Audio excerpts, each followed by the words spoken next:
Cette rhétorique nouvelle déployée par le gouvernement chinois se décline sous un certain nombre de thèmes, dont l'un des plus intéressants, l'un des plus représentatifs,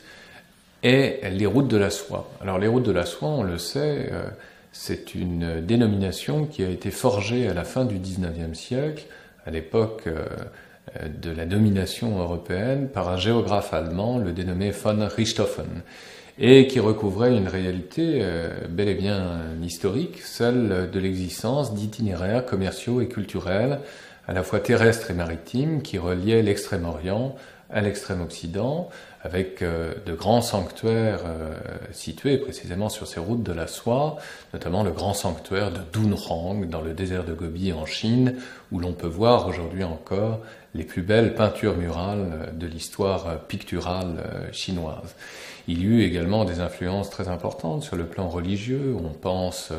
au zoroastrisme, au mazdéisme, au nestorianisme, au bouddhisme, aux islams également. Et tout cela, évidemment, fait partie des mémoires qu'ont en partage l'ensemble des peuples de la région, et évidemment de l'Asie centrale et du nord-ouest de la Chine principalement. Alors ce qui est intéressant, c'est de voir évidemment que ces routes de la soie recouvrent aujourd'hui d'autres réalités bien stratégiques, c'est-à-dire que ce sont avant tout les routes des minerais, des hydrocarbures, mais il s'agit bien sûr, pour la rhétorique chinoise, de créer avant tout du lien. Et cette réutilisation d'une expression d'origine étrangère, encore une fois, remonte en fait à l'année 1992, c'est-à-dire un an après la proclamation des indépendances des anciennes républiques soviétiques de l'Asie centrale, qui avaient adhéré à un projet tout neuf pour l'époque, le projet de l'UNESCO dit des routes de la soie.